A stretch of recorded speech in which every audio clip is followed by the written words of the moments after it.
Muito boa tarde, seja bem-vindo ao Jornal Litoral desta terça-feira, 30 de maio de 2023, penúltimo dia do mês. Reforça essa informação das datas porque amanhã é o último dia de entrega do imposto de renda. Até ontem, cerca de 7 milhões de brasileiros que tiveram rendimento tributável acima de R$ 28.559 em 2022 ainda precisavam enviar as informações à Receita Federal. Aqui no litoral, a situação não é muito diferente. Tem muita gente que ainda precisa declarar o imposto. Está chegando. A data limite para declarar o imposto de renda acaba nesta quarta-feira, dia 31 de maio. E isso pode tirar o sono de muitos brasileiros. Quando escutamos falar sobre um dos principais impostos cobrados pelo governo federal, logo o rugido do leão surge em sua cabeça, não é?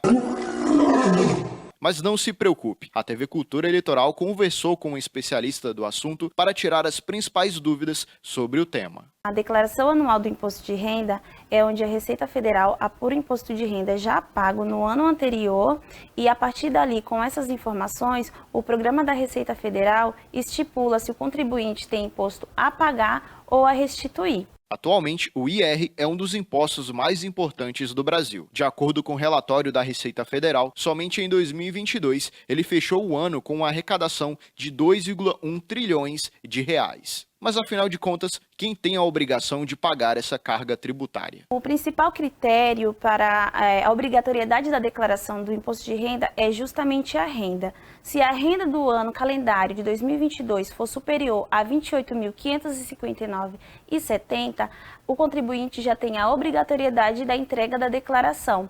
Um dos outros critérios também é a questão de bens. Se tiver bens superior a R$ 300 mil, também existe a obrigatoriedade da entrega.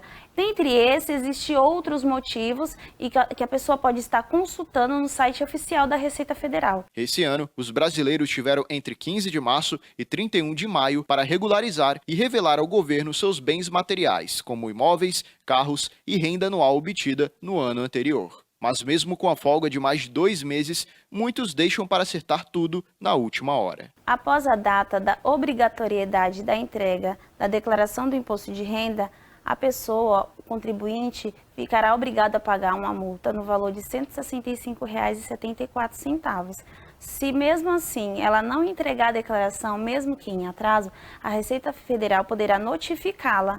E mesmo com a notificação, se não houver a entrega da declaração, a Receita Federal poderá deixar esse CPF irregular, havendo alguns impedimentos como financiamentos em banco, empréstimos e emissão de passaporte. Agora, se o contribuinte não quiser declarar o próprio imposto ou estiver inseguro, ele pode estar procurando um profissional especializado em imposto de renda. Para saber se você é ou não obrigado a declarar, consulte o site oficial da Receita Federal. Por lá, é possível ficar por dentro de todos os critérios de obrigatoriedade. Ou, se preferir, procure um profissional da área contábil. Pois é, pessoal, quem não declarar pode pagar uma multa de R$ 165 ou ainda está sujeito a pagar 20% do valor do imposto devido. 12h53 e hoje pela manhã os motoristas que tentavam utilizar os serviços de travessia de balsa entre Santos e Guarujá tiveram que ter muita paciência. A Amanda Oliver esteve no local e conta esse problema pra gente. A manhã desta terça-feira causou muito transtorno para quem precisava utilizar o serviço de travessias de balsa Santos-Guarujá. Os motoristas que estão aqui precisam esperar mais de 25 minutos para utilizar o serviço. O que falar é o cotidiano de todo dia, né? O que a gente enfrenta, sempre a mesma demora, com o mesmo tempo que eles colocam 15 minutos, espera de balsa. E não é realmente esse tempo. Esse tempo gera, às vezes, 50 minutos parado no mesmo lugar, né? Prejudica muito, porque nós temos horários para entrar, né? E dependemos especialmente desse serviço aqui, né? Essa balsa parece até que é de propósito que eles fazem essa fila, porque não tem explicação, todo dia ter fila, né? É muito ruim, é horrível para quem tem que atravessar isso daqui todos os dias, né? É um tempo de vida perdido mesmo. Eu acho que é isso daí. Eu acho que passou da hora deles resolverem. Pois é, a gente procurou o Departamento Hidroviário aqui do Estado de São Paulo e, em nota, eles informaram que ontem, dia 29, o tempo de espera na travessia entre Santos e Guarujá era de 20 minutos e de 40 minutos no Guarujá, devido ao número de veículos. E que hoje 2 embarcações estão operando, então temos 7 embarcações neste momento trabalhando lá na operação entre Santos e Guarujá, da travessia de Balsas, e o tempo de espera é de 15 minutos. Aliás, já que temos essa nota do DH, então bora para o telão, vamos saber a situação no momento na travessia. Telão, então, Santos-Guarujá, segundo o Departamento Hidroviário do Estado de São Paulo, são 15 minutos de espera no Bolsão de Santos, 15 minutos lá de espera do Guarujá, no Bolsão de espera do Guarujá, 7 embarcações, segundo o Departamento Hidroviário lá na nota, mas o site informa neste momento são 6 embarcações então operando entre Santos e Guarujá. Vamos trocar a tela? Vamos para a travessia entre São Sebastião e Ilhabela, um pouquinho mais ao norte do estado de São Paulo, 30 minutos do lado de espera em São Sebastião, mais 30 minutos de espera do lado de Ilhabela, movimento bem tranquilo lá no litoral norte. Por lá são 7 embarcações operando neste momento. E agora a travessia de Balsas entre Guarujá e Bertioga, também 30 minutos de espera dos dois lados, né? Apenas uma embarcação neste momento fazendo a operação entre Guarujá e Bertioga. Essas informações você também pode obter no site do DH, que é o dh.sp.gov.br, o Departamento Hidroviário do Estado de São Paulo. Já que a gente está falando de fluxo de veículos aqui no estado de São Paulo, aqui na nossa região, vamos saber como está a situação, então, das estradas. Sistema Anchieta Imigrantes, então, vamos novamente ao telão conferir as informações. Pista norte e sul da rodovia Anchieta liberadas para o tráfego de veículos, tanto, então, para o motorista que segue sentido norte, sentido capital, pela pista da Anchieta, liberado. Pista sul para quem desce, liberado. Lembrando que a pista sul da Via Anchieta é destinada mais para caminhões, ônibus, veículos maiores, tá, pessoal? Já a rodovia dos imigrantes, mesma coisa. Pista norte da rodovia dos imigrantes para subida, sentido Planalto, quem vai lá para a Grande ABC, para a Grande São Paulo, enfim, para a capital. E a pista sul para quem desce, vem rumo à Baixada Santista. Essa pista sim, só para veículos leves. Também tudo liberado. Última atualização da gente aqui foi 12h15. A operação, então, em vigor é a 5x5. As outras rodovias, as demais rodovias que a Ecovias toma conta aqui na nossa região, que é a Padre Manuel da Nóbrega e a Cônego Domênico Rangoni também, sem problema nenhum, segundo a atualização da Ecovias. A nossa produção já verificou também essas informações e, claro, mais informações sobre as rodovias da nossa região, que são operadas pela Ecovias, você encontra nas redes sociais da concessionária, que é a Ecovias. 12h58. Vamos conferir os destaques do Viver em Santos, da página do Viver em Santos e região. Abrimos com a postagem do roubo de bicicletas em Praia Grande, pessoal. Olha essas imagens, então, aí do Viver em Santos. Na madrugada da última quinta-feira, dia 25, 2 indivíduos invadiram um prédio localizado no bairro da Aviação. Pois é, eles roubaram 2 bicicletas. Segundo informações obtidas aí pela página do Viver em Santos, os moradores falaram para o pessoal que é a segunda vez que esse prédio é invadido. Os moradores fizeram o registro do boletim de ocorrência, o BO, né? Mas, infelizmente, prejuízo está dado aí. Roubaram as bicicletas do pessoal lá na Praia Grande, no bairro da Aviação. Não é novidade, né? No começo da semana passada nós mostramos o mesmo caso de roubo aqui em Santos, bicicletas também sendo roubadas em vários prédios aqui na nossa cidade de Santos, e aí o problema também se estende nas outras cidades da nossa região. Outra postagem da página é do podcast A Política de Tudo, fruto da parceria do Viver em Santos com a TV Cultura Litoral. O entrevistado deste episódio é o deputado estadual Tenente Coimbra. Acompanhe. Você acha que saiu um pouco de mão essa questão da segurança pública? Falta pulso, como você disse, falta um pouco mais de assertividade. A coisa não está rolando muito solta. Estão esperando chegar e a gente perder a nossa região aí para poderes paralelos, né, do crime organizado, etc. Na tua concepção, o que está faltando para a gente voltar a ter um pouco de segurança aqui na nossa região e talvez aí no estado, no país, etc.? Eu acho que, infelizmente, não é só aqui na nossa região. Eu acho que não tem como não politizar algumas coisas. A gente teve um crescimento gigantesco desde janeiro para cá, pela sensação de impunidade. E eu não atribuo isso à questão apenas do governo federal. é uma decisão, uma questão, principalmente da questão judiciária. A gente tem vários amigos policiais que é a função, mas cansa enxugar gelo. Cansa você prender uma pessoa que está roubando, que está furtando, que está assaltando, e no dia seguinte encontrá-la de novo. O policial vai continuar prendendo, ele vai continuar indo atrás, mas essa pessoa ela vai ficar recorrente. Aí você tem uma pessoa com 18, 19 passagens pela polícia que nunca chegou a ficar 2 semanas presas. Então, isso infelizmente é a primeira coisa que a gente precisa mudar. Esse entendimento, as leis existem.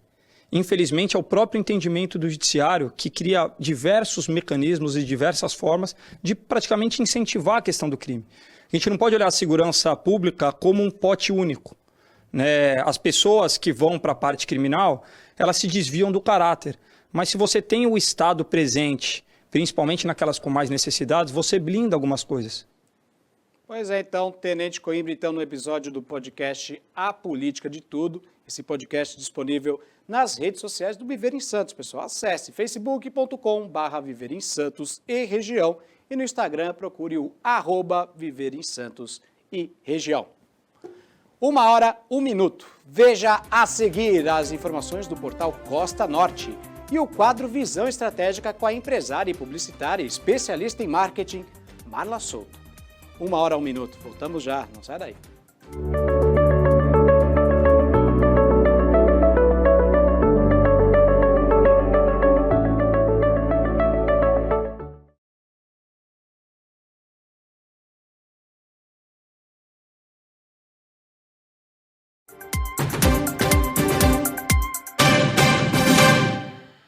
Muito bem, estamos de volta com o Jornal Litoral ao vivo para você, agora 1h, 4 minutos. Está na hora do nosso quadro Visão Estratégica Marketing. Roda a vinheta.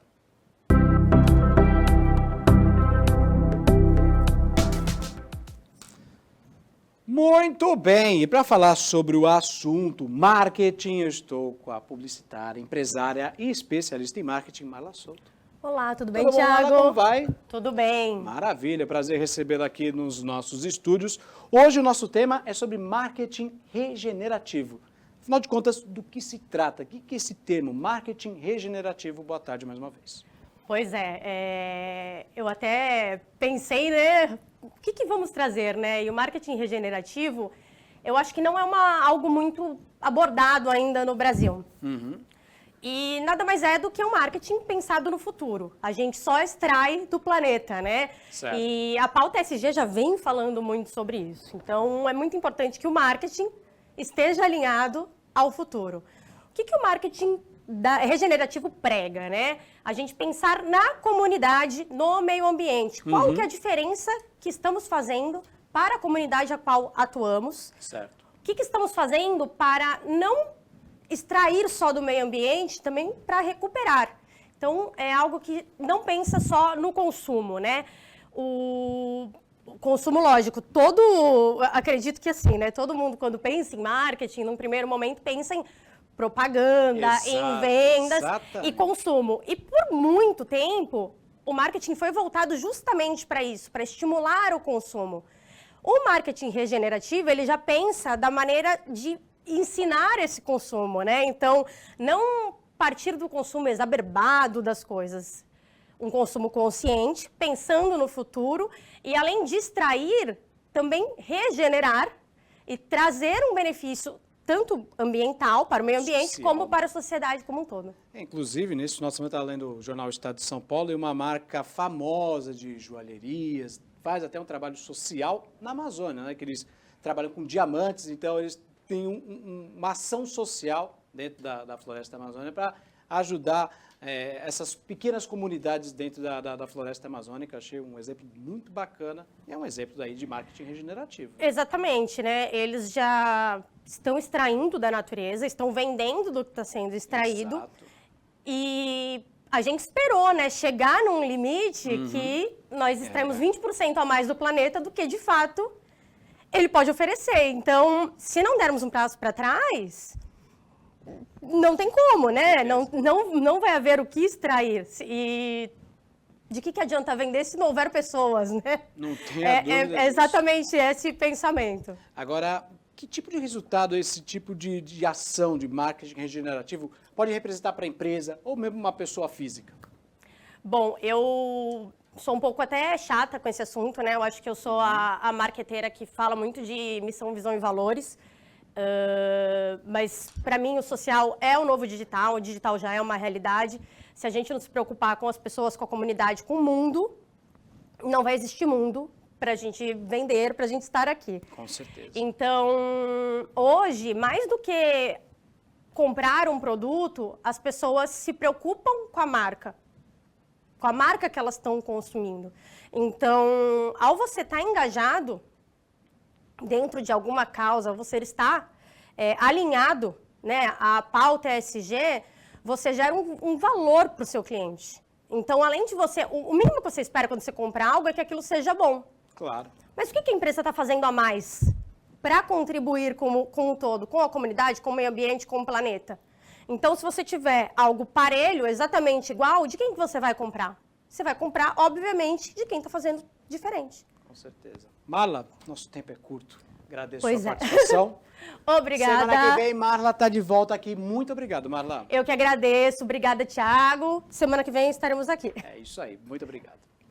1h08. E ó, pessoal, se vocês quiserem dar uma olhada, ver novamente essa entrevista da Marla, acesse o nosso canal no YouTube, youtube.com/Jornal Litoral. Vou repetir de novo para você, anote aí bonitinho, youtube.com/Jornal Litoral, tudo junto, e aí você vai ver essa entrevista com a Marla Soto, tá certo? 1h09. 1h09. Vamos saber as manchetes das principais notícias do portal Costa Norte. Estou falando muito rápido, né? Então, bora para a Bertioga. Vamos conversar com meu amigo Matheus Alves. Boa tarde, Matheus. Por favor, seu primeiro destaque de hoje. Boa tarde, Thiago. Boa tarde você de casa. Thiago, vamos começar falando sobre o Litoral Norte. Bom, a prefeita de Ubatuba foi cassada, né? Teve um mandato cassado pela Câmara, né, dos Vereadores. Essa notícia foi confirmada na madrugada de hoje, né? A sessão onde foi votado começou na tarde de ontem e só terminou às 4 da manhã desta terça-feira, né? Foram 7 votos a favor e 3 contra, né, a cassação da Flávia Pascoal. Né? A partir de hoje, né, está marcado para as 2 horas da tarde, do dia 30 de maio, a posse do vice-prefeito Márcio Gonçalves Maciel. Né? Ele vai tomar posse como prefeito definitivo de Ubatuba. Bom, a defesa da Flávia Pascoal ainda não se posicionou sobre a decisão da Câmara dos Vereadores. A gente vai acompanhar de perto todos esses casos, né? Esse caso aí da cassação da prefeita Flávia Pascoal, ex-prefeita agora, né, Flávia Pascoal. Nossa, que situação. Então, mais um prefeito empichado aqui na nossa região. Qual o próximo destaque, Matheus? Tiago, agora a gente vai atualizar um caso aí do influenciador Cabrinha, que foi vítima de assalto e foi baleado na cabeça, né? Agora ele recebeu alta da UTI. Ele, no final de semana, na sexta-feira especificamente, ele passou por uma cirurgia delicada, mas deu tudo certo. E agora a saúde dele está melhorando cada vez mais e agora ele está fora da UTI. Ele está falando, né? Foram feitos alguns testes neurológicos, né, para saber se afetou uma parte do cérebro dele e aparentemente não afetou. Ele está falando, ele sabe a identidade dele, né? Foram feitos testes e agora ele está melhor. Ainda não recebeu alta definitivo do hospital, mas pelo menos saiu da UTI. Né? E o caso dele foi muito raro, porque ele, como eu falei, foi baleado na cabeça e, segundo os médicos, um desvio de centímetros seria o suficiente para tirar a vida do influenciador Cabrinha. Mas deu tudo certo, agora ele está fora da UTI. Melhoras então para o influencer Cabrinha. Qual o próximo destaque, Matheus? Tiago, agora a cidade de Santos, vamos falar de cultura. A cidade de Santos confirmou a data para 2 shows que vão acontecer em junho. Um nesse sábado já, né, dia 3 de junho, e o outro no dia 24 de junho. Nesse sábado, né, vai acontecer na Arena Club o show do Fundo de Quintal. Está marcado para as 21 horas e os ingressos já estão à venda, tanto para esse show quanto para o do dia 24. Né? E no dia 24, que também vai cair num sábado, vai ser o show do Maurício Manieri também às 21 horas da tarde. né? Os ingressos podem ser adquiridos de forma online. Você entra na matéria do Portal Costa Norte, lá tem um link e os valores podem ser vendidos, os ingressos podem ser comprados a partir de R$120. Tá? E não é só Santos, né, que começou os shows, a gente tem também a Vila Junina em Praia Grande, que vai começar um pouco mais cedo, na sexta-feira, dia 2, e vai continuar até o dia 29 de junho. Né? E lembrando que o show dessa sexta-feira é o João Gomes. Aí depois tem Calcinha Preta, programação completa, você confere no portal Costa Norte. Para todos os gostos, hein? Bastante shows. E o último destaque de hoje. E, Thiago, para finalizar, vamos falar aí sobre o dia do desafio, né? Praia Grande também, falando de Praia Grande, confirmou que amanhã, né, vai ter aí uma programação completa de vários exercícios para os moradores conseguirem praticar exercício. Não precisa, obviamente, não precisa fazer nenhuma pré-inscrição, é só você estar disposto a exercitar pelo menos ali 15 minutinhos, né? Seja andar de bike, caminhar, nadar, vários exercícios vão estar disponíveis ali com instrutores para poderem auxiliar os moradores. Né? Essa é uma ação em parceria com a Secretaria de Saúde e Esporte também, né? E o SESC. Então, não só Praia Grande, tá? Outras cidades aqui da região também vão fazer ações no dia do desafio nesta quarta-feira. Tá? Mais detalhes dessas notícias e outras que vão surgir ao longo do dia, é só acessar costanorte.com.br para se manter bem informado. É isso aí, Matheus. Obrigado mais uma vez. Até amanhã. Boa tarde. Esse então foi Matheus Alves, ao vivo de Bertioga. E ontem nós informamos aqui no JL que o muro lateral do cemitério do Sabuó desabou. A Amanda Oliver está no local e traz mais informações pra gente. Oi, Amanda! Bom dia, Thiago. A situação é realmente muito preocupante. Uma parte do muro do cemitério da Filosofia aqui em Santos desabou e deixou os restos mortais expostos. O cemitério em questão fica no bairro Sabuó. A parede cedeu após as fortes chuvas que atingiram a região na madrugada desta segunda-feira. Nós recebemos imagens exclusivas dos moradores aqui da região. Eu vou pedir para o nosso editor colocar aí na tela. A Defesa Civil isolou o local após verificar a presença dos restos mortais na área danificada. A Prefeitura de Santos se comprometeu a investigar as causas do desabamento e tomar as medidas necessárias para que esses problemas não ocorram novamente. A previsão para a conclusão da revitalização e reconstrução deste muro está prevista para ser concluída no fim do mês de junho. Com você, Thiago. Maravilha, então, essa foi a Amanda Oliver, diretamente do bairro do Sabuó, ali na rua Pio 12, na entrada de Santos. 1h15. Veja a seguir uma entrevista com o secretário de Meio Ambiente de Santos, Marcos Libório, e a posição ingrata do Brasil no ranking de tráfico de animais silvestres.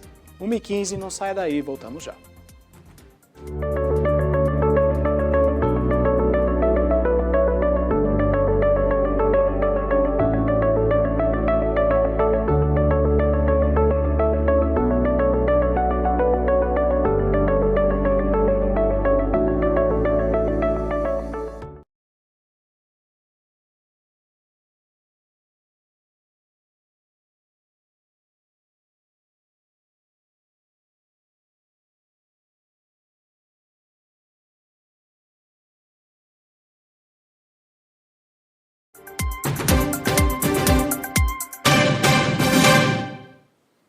Muito bem, 1h18 e conforme anunciado na passagem de bloco, eu recebo aqui no nosso estúdio o secretário de Meio Ambiente aqui da cidade de Santos, secretário Marcos Libório.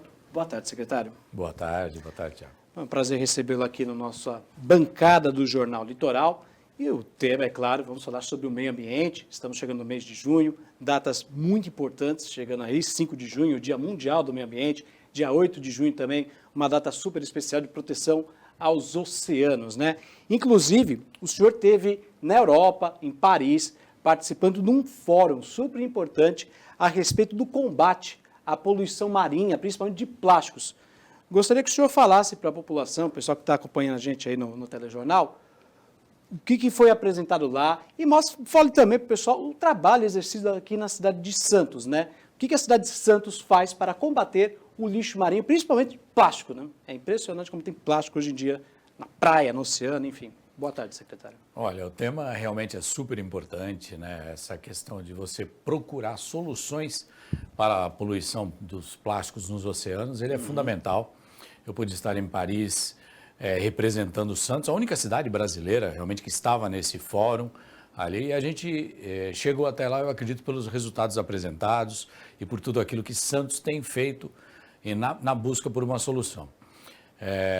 Fomos recebidos pela prefeita de Paris, pelos representantes da ONU, e foi uma oportunidade tremenda da gente poder apresentar que nós estamos fazendo a lição de casa. Santos, como você muito bem disse, nessas datas comemorativas tem o que mostrar de serviço. Nós quintuplicamos a coleta seletiva em Santos nos últimos anos. Quintuplicou? Quintuplicou os índices de coleta seletiva. Isso é muito bom, muito positivo. Nós temos buscado identificar as fontes de poluição que chegam até as nossas praias. Qual a origem, qual tipo de poluição. Temos buscado colocar infraestrutura nos canais, barreiras, para que essa poluição não chegue no mar. Nós temos procurado envolver as universidades, as escolas, as ONGs, todos esses movimentos sociais também na busca de solução. Porque colocar a lei é uma coisa, mas você envolver a cidade na solução é um movimento. Já que a gente está falando de praia, ele falou inclusive de canais. Bom, eu mesmo moro no Canal 2 e eu já presenciei pessoas jogando lixo lá no canal, né? É impressionante como tem gente porca, literalmente, fazendo um negócio desse. Aí os senhores, através da ação pública, é claro, colocaram aquelas ecobarreiras, né, antes da água desaguar no mar, mas também tem outro tipo de trabalho que vocês exercem também nos canais aqui de Santos. Conta aí pro pessoal, por gentileza. Olha, Tiago, é muito legal você falar isso porque é uma questão cultural, né? É uma questão cultural e a gente precisa insistir com as boas práticas. Eu estava lá em Paris conversando, participando de um debate com a prefeita de uma cidade importante da Finlândia, realidades totalmente distintas. Algumas cidades na Europa que já têm um movimento cultural de comportamento cidadão um pouco mais avançado, a gente percebe que há uma distância muito grande. E aqui a gente luta ainda para que a população ainda respeite e não descarte incorretamente o lixo, né? Que não jogue no canal. Jogar lixo no canal não tem nada a ver. O canal é para água de chuva, ele funciona bem para água de chuva. Né? Agora, quando todo mundo acaba jogando lixo, entupindo as galerias, aí fica realmente complicado.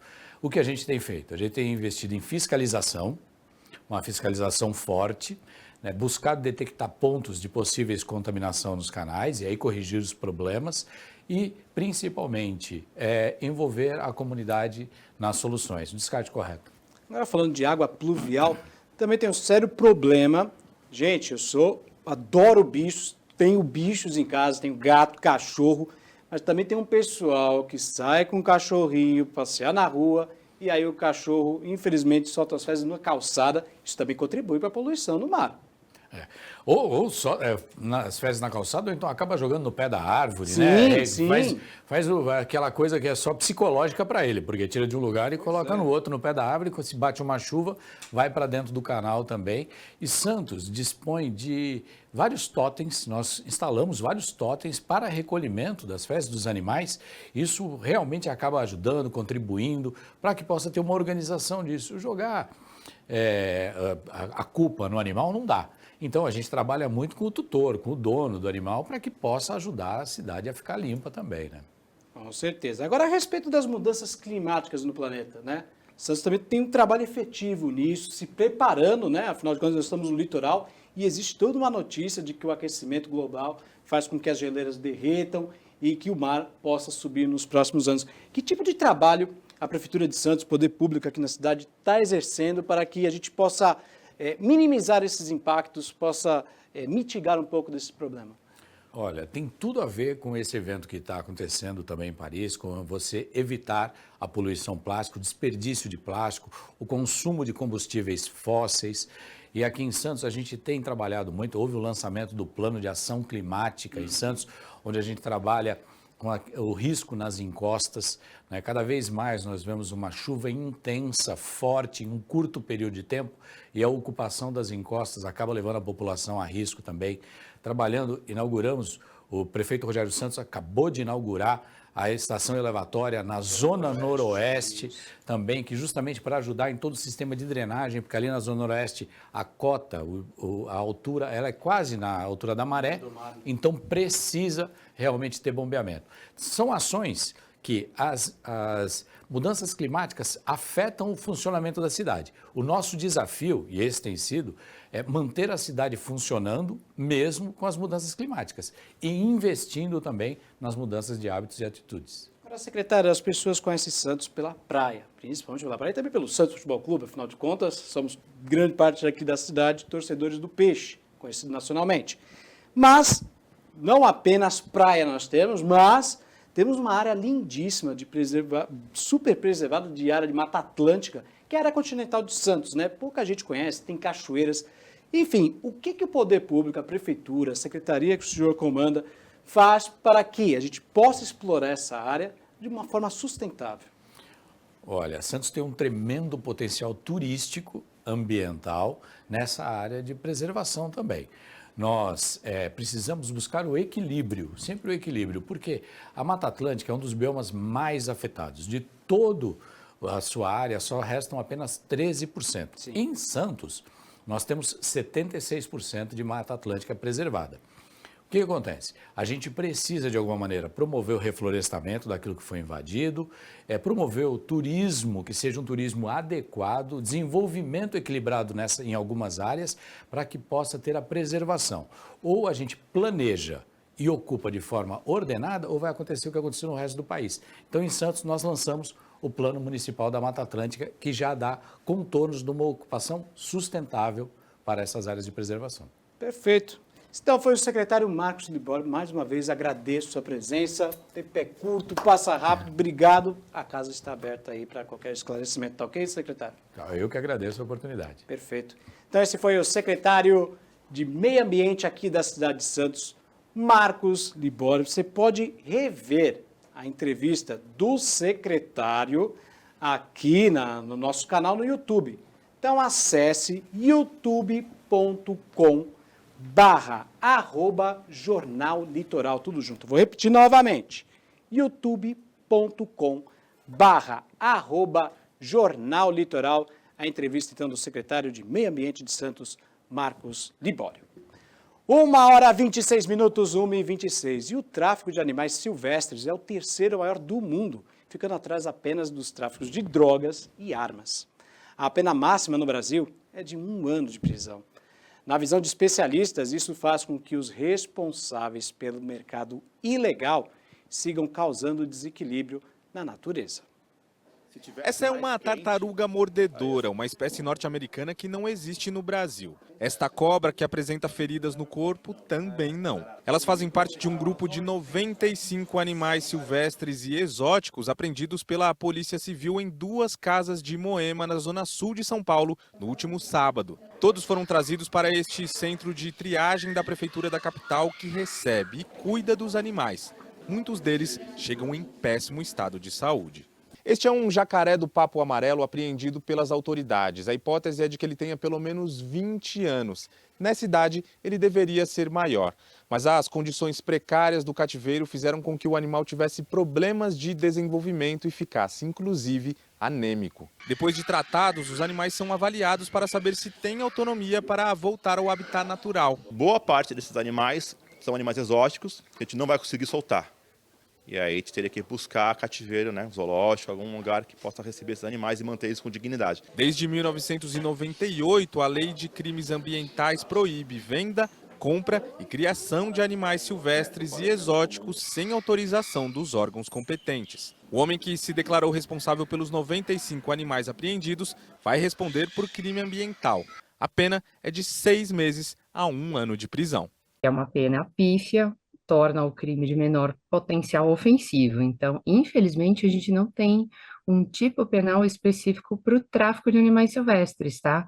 E isso é, no meu entender, ainda se não um retrocesso, uma falta de acompanhamento do avanço de outras legislações. Combater o crime fica ainda mais difícil pela dificuldade de investigação e falta de estrutura necessária. As políticas públicas são ausentes em relação ao tráfico de animais silvestres. O que você vê é uma Polícia Rodoviária Federal e um nicho da Polícia Federal tentando agir mais no polo da apreensão, né? Então, quer dizer, raramente há uma ação de inteligência para coibir esse tráfico. Gente, falta braço para punir esse pessoal, fiscalização, na verdade, né? Tivemos um desmonte no IBAMA, na ICMBio, enfim, agora está tentando se retomar esse tipo de serviço, esses órgãos fiscalizadores, né? E também os órgãos estaduais, polícias militares florestais de todo o país aí, lutando para combater esse tipo de crime. E, claro, mais importante, que tenha lei para punir quem faz esse tipo de crime, que é um absurdo.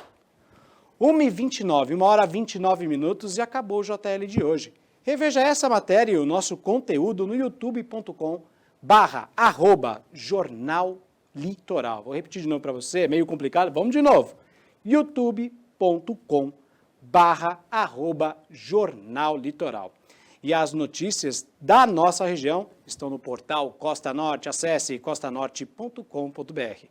A seguir vem aí o Telejornal Opinião com o meu amigo e jornalista, professor Paulo Roberto Schiff.